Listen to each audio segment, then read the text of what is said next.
Thank you for joining us today for this Medicare webinar series and today's topic, Medicare, Medicaid, and other health insurance options, what you need to know, presented by the Pikes Peak Area Agency on Aging. We want to thank the Pikes Peak Library District for its support of this webinar series. Before we begin, we ask that you please mute your microphones until we reach the question and answer portions of the presentation and use the raise hand function. You can also use the chat area to let us know that you have a question. And now it's my pleasure to introduce our presenter, Roma Costanza, State Health Insurance Program Coordinator and Case Manager at the Pikes Peak Area Agency on Aging. Roma, it's all yours. Thank you, Jared. Good evening, everyone, and thank you for joining us for tonight's last of our four-part series of the Medicare 101. Tonight, we will be talking about other types of health insurance that might be available to people who are going to be getting into Medicare. Hopefully, everybody received the email that I sent out before tonight's presentation that included the handouts that I will be referencing. As always, you're welcome to ask questions during the presentations, but I ask that you wait until I pause for questions, which is usually in between each section, or you're welcome to type questions into the chat box at any time and I will address them at the pauses. And with that, I think we'll go ahead and get started.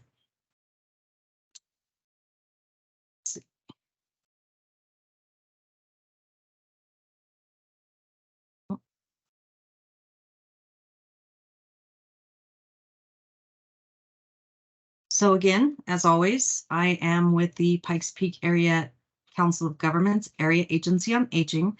The mission of the Area Agency on Aging is to work with our partner communities to create programs and systems that allow people to remain in the community for as long as possible. Our communities include Park, El Paso, and Teller counties. And this is, as always, in partnership with the Pikes Peak Library District that we've partnered with for many years now. Hopefully you guys found out about this presentation through the library, and we appreciate their partnership. I am the coordinator for the SHIP program, or the State Health Insurance Assistance Program, which is a federally funded program that's designed specifically to provide free, unbiased, in-depth information, education, and advocacy on all things Medicare or related to Medicare. As a SHIP program, our office covers a total of 9 counties in Colorado, as listed on the slide. Every county in every state has access to a SHIP program, at the very least by a toll-free statewide number. I've listed both my local Colorado Springs number as well as the statewide toll-free number for Colorado. If you call that number, it will route you to the SHIP office closest to the county you're calling from. Just a quick review of the topics that we've covered so far. In week 1, we talked about Medicare Parts A and B eligibility, coverage, costs, etc. In week 2, you learned about Medigap and Medicare Advantage plans, benefits that are available for enrolling in to go with Medicare A and B. And last week, you talked about Medicare Part D, the drug benefit of Medicare, what it costs, how it works, what it covers, etc. So again, tonight we're going to talk about other types of insurance that you might have available to you to go with or to coordinate with your original A and B Medicare benefits. That includes employer coverage from active employment. It also includes COBRA coverage, retiree coverage from employers, military, both retired military and veterans, Medicaid, and the marketplace. So we are going to start with employer coverage. Unfortunately, these days, well, maybe not unfortunately, depending on your perspective, but these days, many people are choosing to work past age 65, which again is the eligibility age for Medicare. If you are actively employed and you intend to stay actively employed and you have health coverage through that employment, as I've mentioned before, you have the option of delaying enrollment into Medicare or enrolling in Medicare when you turn 65 or first become eligible. If you have coverage from your employer, that coverage could be health benefits that cover both yourself and or your spouse or dependents.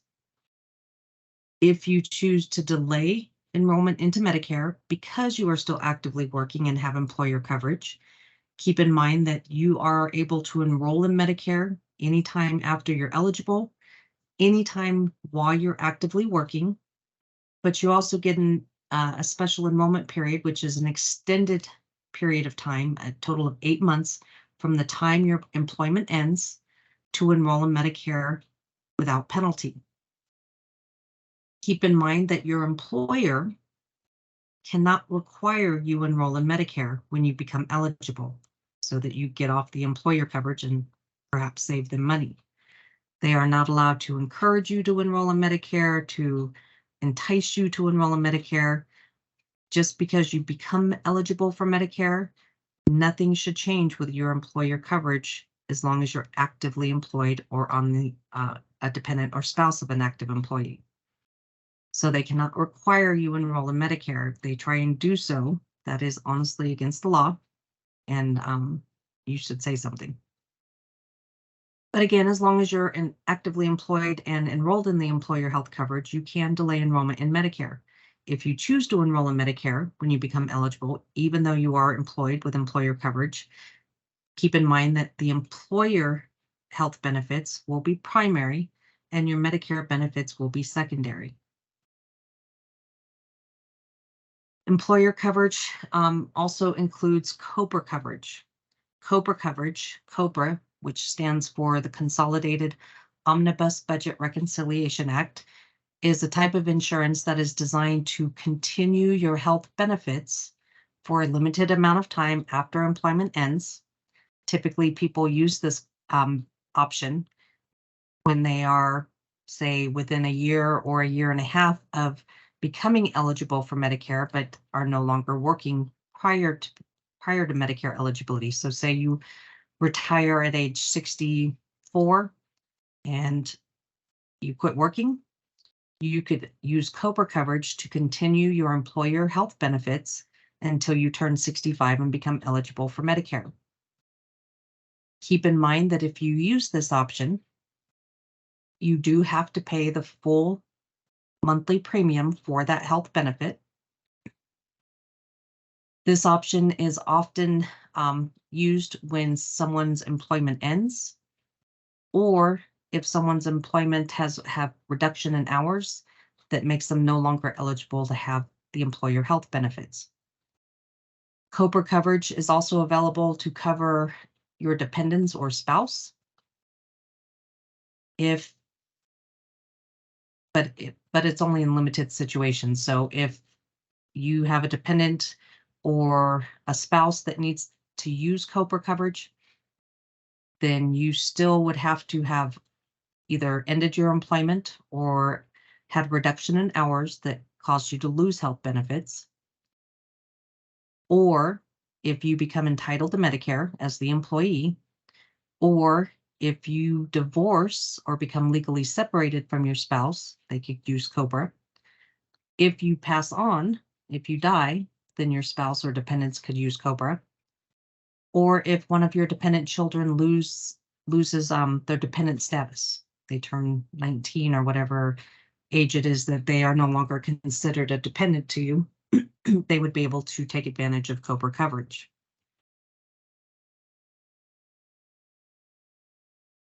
Also keep in mind that COBRA coverage and Medicare don't always coordinate or don't always work together. If you become entitled to Medicare while you are still working and you enroll in Medicare while you are still working, when you stop working, you can enroll in COBRA. Well, you can enroll in COBRA. No, let me say it. If you continue your COBRA coverage and you become eligible for Medicare, if you are no longer working, you're on COBRA, you become eligible for Medicare, you must enroll in Medicare. If you don't enroll in Medicare, when you become eligible and you continue the COBRA coverage for the full amount of time, which is typically 18 months that COBRA lasts. Keep in mind that COBRA is not considered creditable coverage, meaning because you are not actively working, it's not a good reason to delay enrollment into Medicare. So if you do not enroll in Medicare when you become eligible while you're on COBRA, you wait till COBRA ends, you could be penalized for late enrollment into Medicare. Because again, you're not actively working while you're on COBRA, so Social Security is not considered a good enough excuse for not enrolling in Medicare when you first become eligible. Your dependents and spouses, however, would be able to stay on COBRA. If you are entitled to Medicare after COBRA starts, again, you should not stay on COBRA. So say you worked until age 64 and a half, you stopped working, you went on COBRA, you turned 65 6 months later. At that point, you should enroll in Medicare based on initial eligibility and drop the COBRA. You should not have COBRA once you become eligible for Medicare. You need to enroll in Medicare. COBRA has been known to terminate and backdate claims for people who do not enroll in Medicare in that situation. And that can become quite the nightmare. There are some exceptions to that rule, but under very, very limited circumstance. So the rule of thumb is once you become eligible for Medicare, regardless of why you're on COBRA, you should enroll in Medicare. That's going to be the best way to stay out of trouble with COBRA. But COBRA rules can be confusing, they're complex, they're complicated. I did include a handout in the email that I sent out prior to this presentation that had some frequently asked question information, really good informational handout. If you do have additional questions regarding a COBRA situation, you're always welcome to contact us, your local SHIP office, and we're happy to talk to you about the specifics of your situation to make sure that everything is where it needs to be. So that's the gist of COBRA and employer coverage. Any questions? Again, if you have questions, you're welcome to simply unmute or you're welcome to type your question into the chat box.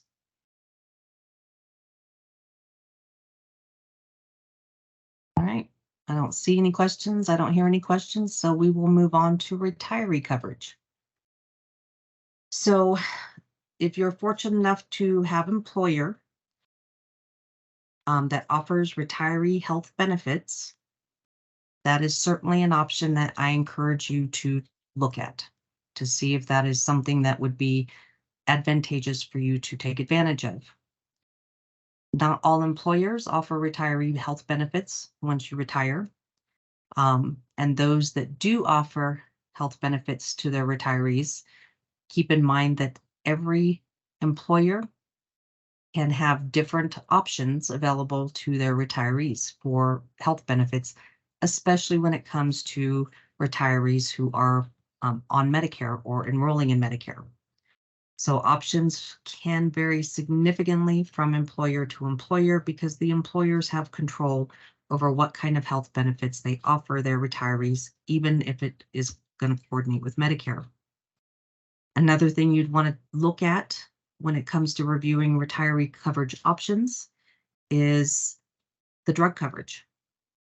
Every employer in this country is required to give every employee who has health insurance through them a letter in writing, if this is a federal requirement, whether someone's eligible for Medicare or not, that details whether or not the health insurance that the employer offers you is considered creditable compared to Medicare Part D. Again, everybody gets this letter every year, regardless of whether or not you're eligible for Medicare, even though it pertains primarily to Medicare. So you definitely want to make sure or understand whether or not any health benefit that includes a drug benefit as a retiree is going to have creditable drug coverage compared to Part D of Medicare. If it doesn't have creditable drug coverage, you might want to second guess taking advantage of that benefit, or be sure to enroll in a Part D if you do choose to enroll in the health coverage. Because each private employer can choose what health benefits they may offer their retirees. Health benefit options vary significantly, again, from employer to employer. I've seen employers offer standard Medigap policies or Advantage Plan policies to their retirees. I've seen them customize supplement and Advantage Plan options so that they're not standard supplements or Advantage Plans. They're enhanced. They have slightly better benefits than you would normally be able to get on your own. I've seen them use a third-party entity to act as a broker, basically, to help you get enrolled in a supplement or an Advantage Plan or a Part D. I've seen employers offer subsidies. They'll offer to pay a portion or all of a monthly premium for you to go out on your own and get a supplement or an Advantage Plan. Or they'll offer you an annual lump sum where you have to submit annually or even monthly for reimbursement. So you pay for the insurance yourself, and then the employer through the retiree benefit will reimburse you the premiums that you pay. I've seen them offer just the standard employer benefit that you had while you were working, except once you get Medicare, it becomes secondary and may or may not coordinate with your original Medicare benefits.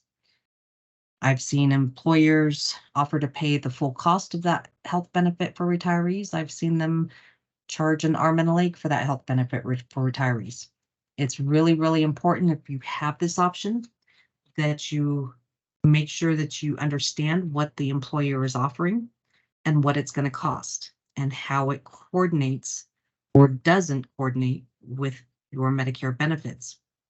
So always be sure to reach out to the Human Resources Department of your employer for as much information as possible. Again, if you have questions or would like to sit down with a counselor to review those options in a little more detail, we're always happy to do that. What you'd want to look at again is the drug coverage. Is it credible or not? You'd want to compare costs. If the retiree health benefits have a premium that you're going to have to pay, how does that premium compare to you going out and getting your own supplement or Medigap or your own Part D? You'd want to look at premiums. You'd want to look at deductibles, whether or not the retiree plan has a deductible after Medicare, co-pays, co-insurances, all of those kinds of things are going to be what you're going to want to compare to what you can get on your own based on what the employer is offering you. Other things to look for are whether or not the health benefit being offered is an HMO. HMOs, as you learned in week 2, may have a limited service area or a network that you have to stay within. It may be a much broader network. It may be more, if Medicare pays, they'll pay the balance kind of thing, and Medicare is good everywhere.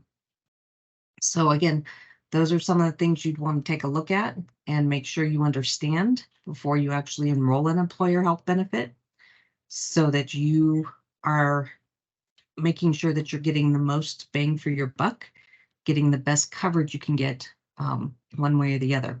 And again, as SHIP counselors, we're always happy to sit down and help you review that information and help you go over the pros and cons of those options. Any questions about retiree health benefits?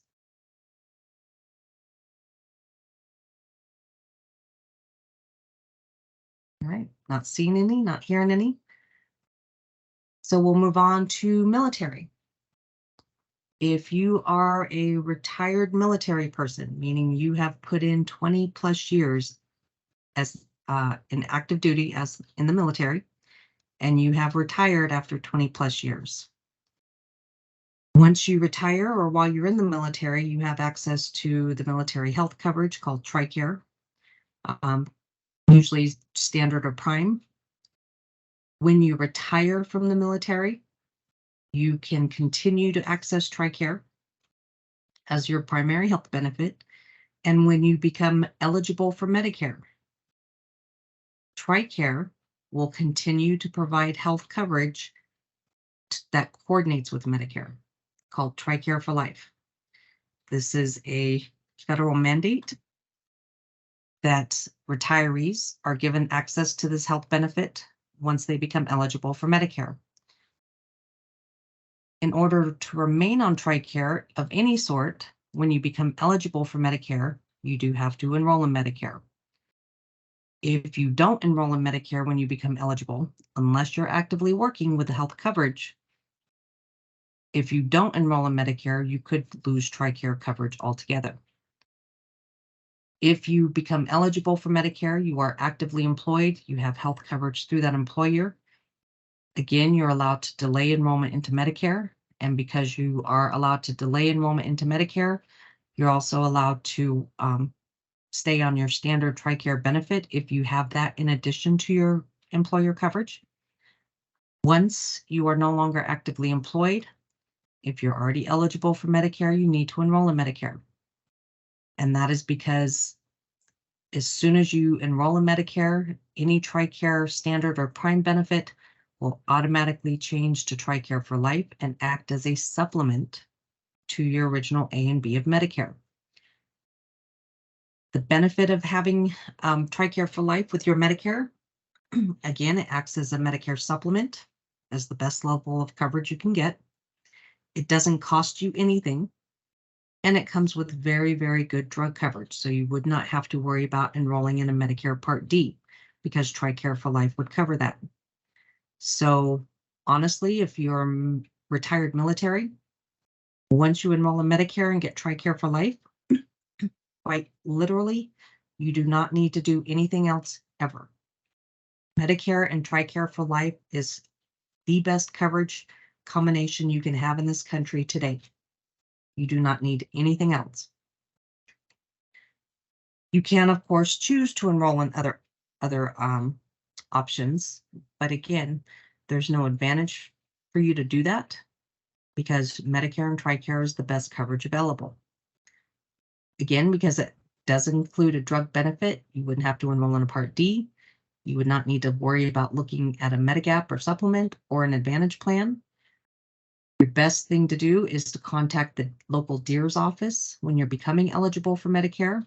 Although I have heard that the DEERS office has become very good at being proactive and sending you a postcard to remind you that Medicare is coming up about 3 months in advance.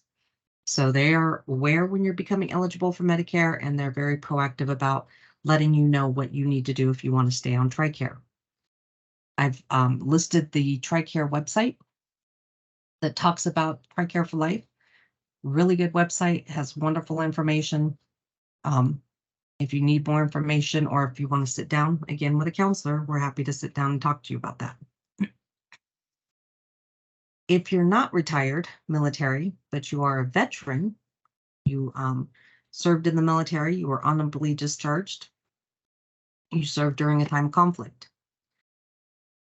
If you are a veteran, you perhaps have access to Veterans Administration services, which can include medical care. VA status and eligibility is determined by the Veterans Administration. It could be based on disability. It could be based on income. It could be based on medical need. If you apply for and are approved as a veteran to use VA services, it should give you access to their medical services and facilities. However, it is not considered insurance. It's considered a medical service as a veteran, but it's not insurance. I get a lot of veterans ask that whether or not they need to enroll in Medicare, primarily because you have to pay for Medicare, Medicare Part B. A lot of veterans tend to use the VA system as their primary and sole health care, which is great that they can do that. And that's why they question whether or not they need to enroll in Medicare. And my answer is always maybe. Again, Medicare enrollment is voluntary. It's not required.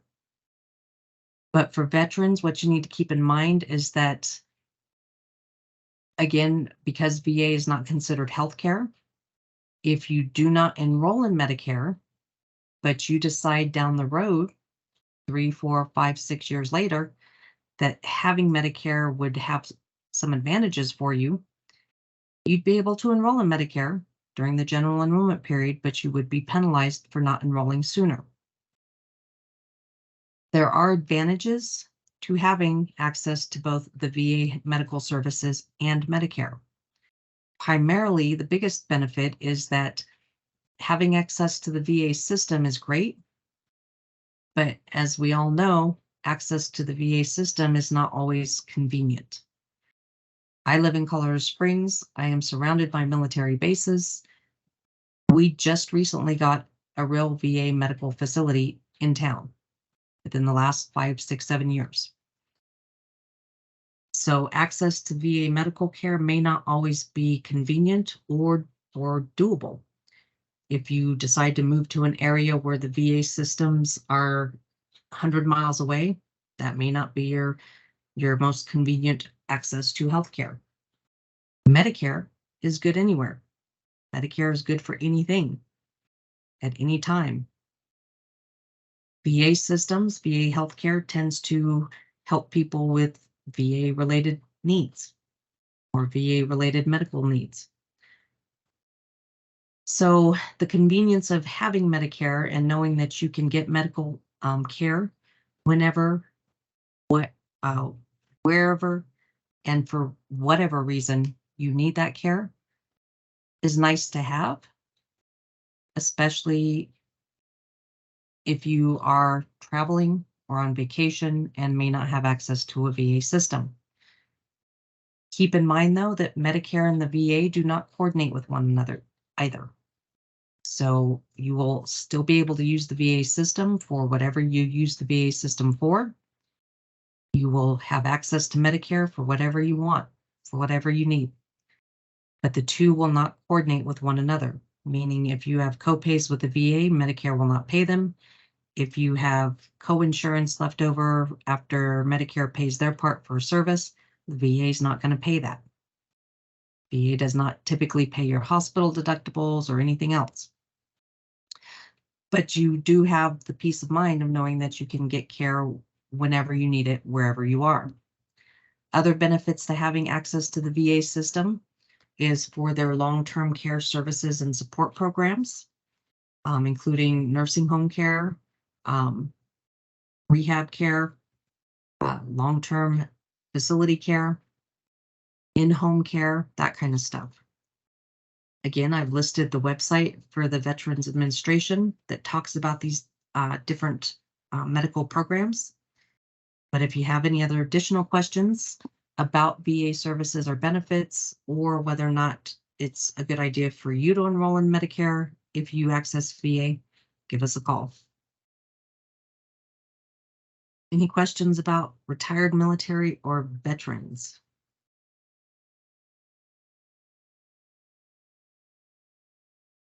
All right, you guys are going to make this quick and easy on me. So let's talk about Medicaid. And this is probably relevant more so now than ever due to the pandemic and the expanded Medicaid benefits that have become available through the federal government. Medicaid is a state-run system that's funded by both federal and state dollars. It's a needs-based program. When I say needs-based, I mean it is typically going to want to know what your income and assets look like to determine whether or not you qualify based on that information. In Colorado, our Medicaid system is run by the state of Colorado. Our marketplace system is run by the state of Colorado. In Colorado, Medicaid is now called Health First. I've listed the website for the Colorado Medicaid system on the slide.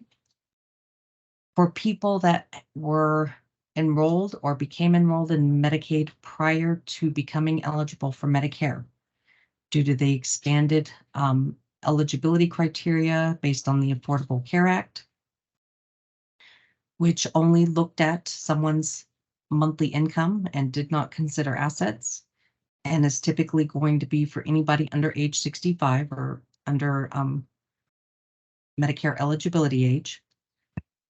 Many people, especially those who may have lost work due to the pandemic, became enrolled in the expanded Medicaid benefits during the pandemic and may have either become eligible for Medicare during that time, during the last 3 years, or are going to become eligible for Medicare in the near future. Keep in mind that Medicaid eligibility for people who have been on it based on the continued coverage because of the pandemic are going to have to be proactive, especially if you became eligible for Medicare or going to be becoming eligible for Medicare. You should be proactive and understand that Medicaid is going to look at your eligibility for Medicaid much more closely in the next 12 months. So the next time it comes due for you to redetermine your Medicaid eligibility, which is usually once a year, the month that you were originally approved, anybody who is 65 or older or who may have become eligible for Medicare may lose their Medicaid benefit because they may be determined to be no longer eligible based on the criteria that the state has been using. That criteria is changing or did change at the end of May when the pandemic was determined to be officially over with. So keep in mind that you should keep an eye out for mail to come to you from the state of Colorado, from CMS, or from Social Security that might have information regarding your Medicaid eligibility and how it is affected by Medicaid and the end of the pandemic. So that's just a quick note. If you have questions about any of that, give us a call. We are kept up to date by monthly conference calls with the counties and the state. So the other thing you should be aware of when it comes to Medicaid is there are lots of different kinds of Medicaid. And because Medicaid is a state-run program, benefits and eligibility criteria may vary from state to state. Each type of Medicaid program, and in Colorado, there are at least 40 different kinds of Medicaid. Each type of Medicaid program may have different eligibility criteria. Income and assets may be looked at for most of those programs. And Medicaid has always been designed to be the last resort. Again, this is a needs-based program, meaning it's there if you need it. So it's always going to be the coverage or the payer of last resort, especially if you have other health insurance available. There are Medicaid programs specific to people with Medicare. They're called Medicare savings programs. Technically, Medicare savings programs are not Medicaid because the Medicare savings programs are federally funded only, and they're specifically and solely for people who are enrolled in Medicare because they're designed to only help cover some of the costs of Medicare, such as the Medicare Part B premium. So even though you apply for Medicare savings programs through the Medicaid system, it's a Medicaid application. Technically, it's not Medicaid, but the government realized that the easiest way to apply for these programs and for them to be managed statewide is through the Medicaid system.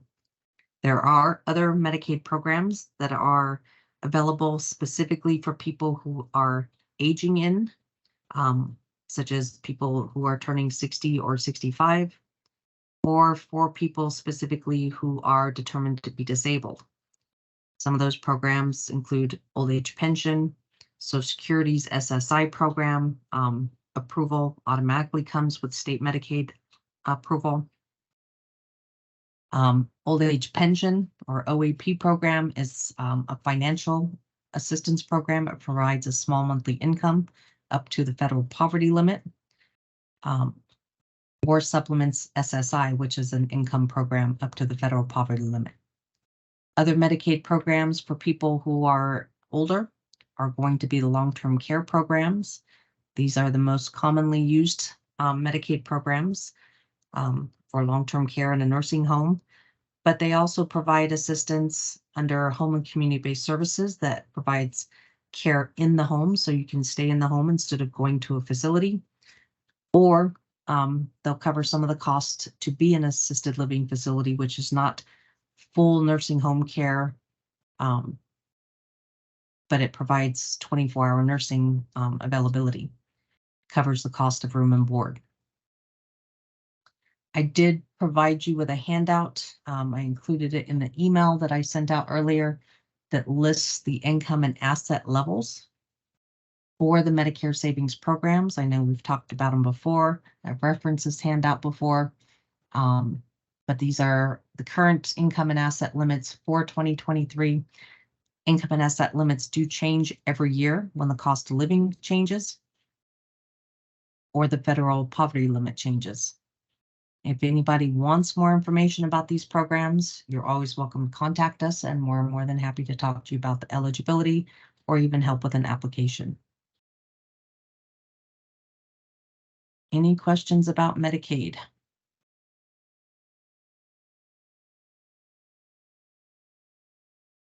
All right. So our last topic tonight, Marketplace. Fondly referred to when it first was implemented as Obamacare. This is the federally mandated health coverage through the Affordable Care Act that states that anybody and everybody can have access to health insurance. Federally mandated health benefit program. Colorado chose to manage our own system for the Affordable Care Act marketplace coverage, and we do that through the Connect for Health program. ConnectForHealthCO.com is the website for that. And basically it's private insurance that anybody can buy regardless of any pre-existing health issues. But as private insurance goes, it can be costly because insurance is not cheap these days. However, there are programs still in place that could provide assistance with the premiums, the deductibles, the copays through either tax credits or premium subsidies, which is going to be based on annual gross income. There are annual enrollment periods. So there are certain times a year that you are able to enroll in this kind of coverage or disenroll from this coverage or switch from one type of insurance coverage to another. You can change your level of coverage during this in the annual enrollment period. Or there are, as with all insurances, special opportunities to enroll in marketplace coverage, such as if you are laid off from your work and lose your health benefits or something like that.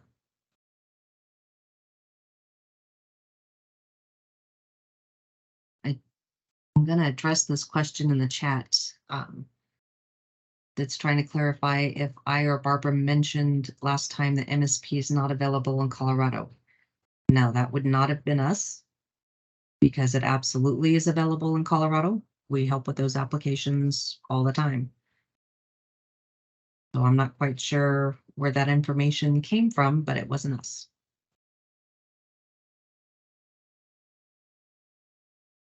All right, so marketplace. Keep in mind that marketplace coverage is not designed to work with Medicare. It's not designed to coordinate with Medicare.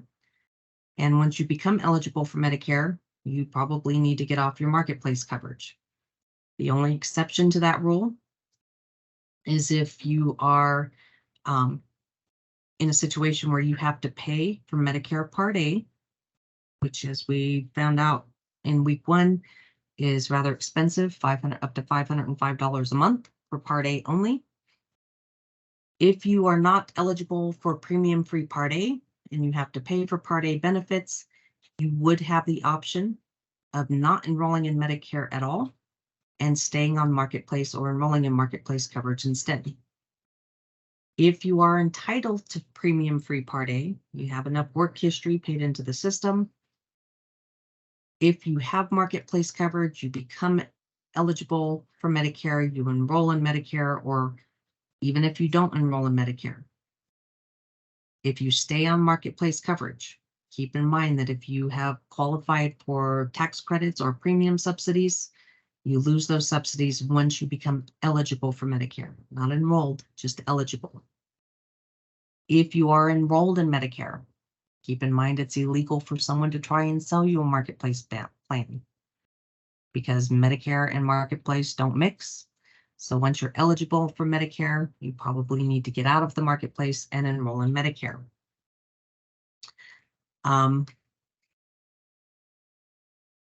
You can still use the Marketplace once you're enrolled in Medicare to look for purchasing of dental and vision coverage if offered. Because dental. Roma, not sure if you're still there. Oh, looks like we just lost Roma for a second. So if everyone could stand by for just a moment while we get Roma back connected again. We saw you got frozen there for a second, so I'm not quite sure what happened. But we got you back, so it looks like you're back. All right. So let's wrap it up. Whoever was able to stay on with us. Looks like everyone is still here. So yep. Oh, wonderful. Sorry about that. Again, last call for questions, comments, concerns.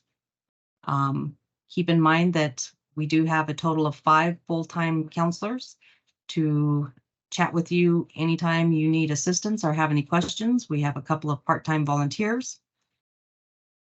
If you'd rather use email, you're always welcome to email me at seniorinsure@ppacg.org. We're available Monday through Friday, 9 to 4. Again, we cover a total of 9 counties. Statewide toll-free number. And you're welcome to call us at any time. We are happy to schedule in-person appointments, Zoom appointments, or talk to you over the phone, whatever works best for you. And if I don't have anybody with any questions, I'm going to go ahead and let you guys enjoy the rest of your evening. I do want to thank you once again for joining us for our Medicare 101 4-part 4-week series. I know it was a lot of information. Hopefully you found it helpful. And again, if there's anything else we can help you with, please feel free to contact us. Other than that, I'll bid you a good night and thank you.